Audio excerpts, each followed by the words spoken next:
pernah lihat dokumen resmi yang saking rumitnya sampai bikin kepala pusing? Nah, hari ini kita bakal bongkar satu dokumen surat keputusan. Dan ceritanya, wah, luar biasa. Gimana ceritanya utang 52 juta rupiah bisa berbalik total jadi pengembalian dana? Yuk kita telusuri sama-sama. Aduh, kita semua pasti tahu kan rasanya dapat amplop resmi, dibuka, terus di dalamnya ada angka tagihan yang, bikin jantungan. Nah, persis perasaan itulah yang jadi awal dari kisah yang akan kita bedah kali ini. Ini bukan ngomongin teori loh ya, kita bakal lihat kasus beneran. Dokumennya pun asli dari kantor pajak. Jadi kita bisa intip nih, apa sih yang sebenarnya terjadi di balik layar birokrasi itu? Oke, kita mulai dari awal. Semuanya ini berawal dari satu surat tagihan. Dan angkanya gede banget.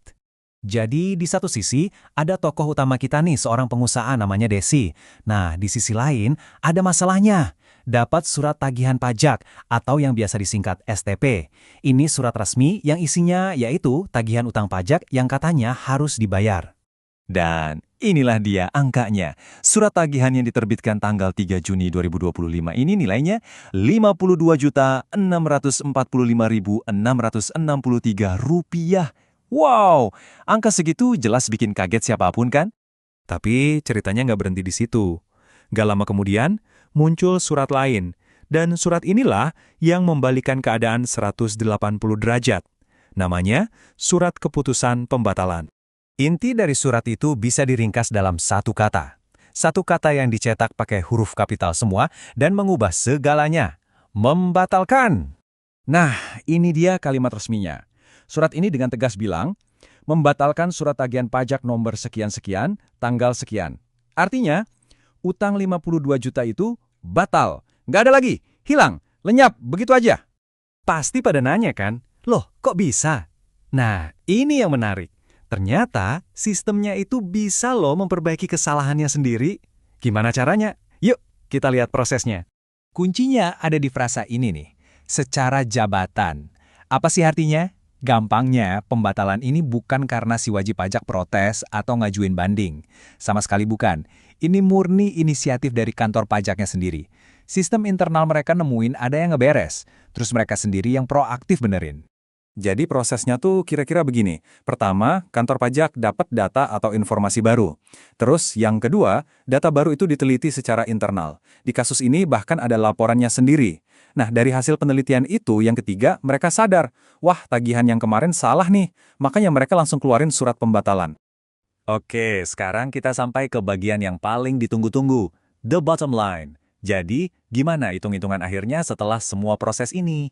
Lihat deh tabel ini, jelas banget perubahannya. Di kolom semula, kelihatan kan, utangnya 52, sekian juta. Terus, lihat kolom menjadi, angkanya 0 besar, utangnya bener-bener lunas, dihapuskan total. Eits, tapi tunggu dulu. Kalau Anda pikir ceritanya selesai di sini, utang lunas, happy ending, ternyata belum. Masih ada satu plot twist lagi.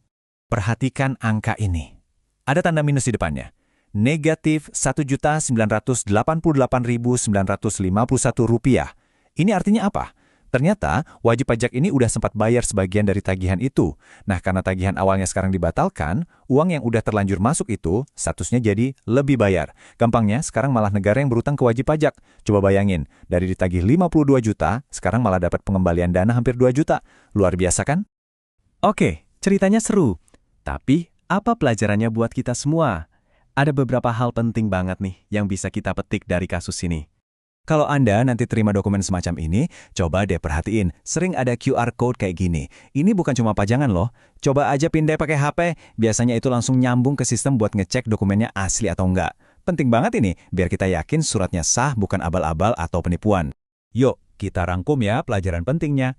Pertama, yang namanya kesalahan birokrasi itu ya bisa aja terjadi. Kedua, dan ini yang lebih penting, sistem seringkali punya cara buat benerin dirinya sendiri. Istilah secara jabatan tadi itu buktinya. Dan terakhir, jangan lupa manfaatin teknologi kayak QR Code buat selalu memverifikasi dokumen resmi yang kita terima. Kasus ini kan nunjukin sisi lain dari birokrasi yang jarang banget kita dengar ya. Sisi yang bisa memperbaiki dirinya sendiri. Nah, ini jadi bikin kita mikir, jangan-jangan banyak bagian lain dari sistem yang kita anggap ribet dan nyusahin, sebenarnya punya mekanisme tersembunyi yang tujuannya justru buat ngebantu kita. Kira-kira apa lagi ya? Sesuatu untuk kita renungkan sama-sama.